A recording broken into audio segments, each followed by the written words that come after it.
خیثمہ رحمۃ اللہ علیہ کا ارشاد ہے، جب تو کوئی چیز مانگے اور وہ تجھے مل جائے تو اس دن اللہ پاک سے جنت مانگ لے، یہ ہو سکتا ہے کہ وہ دن تیرے لیے قبولیت کا دن ہو۔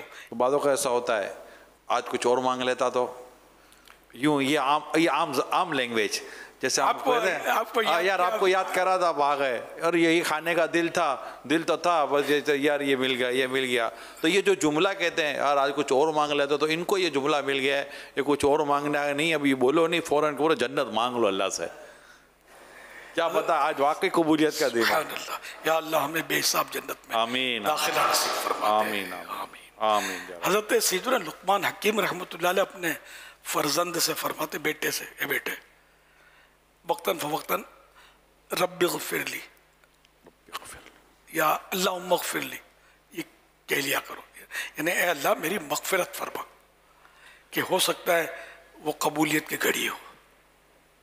رب اغفر لی اللہم اغفر لی اللہم ادخلنا جنت الفردوس بغیر حساب۔ آمین۔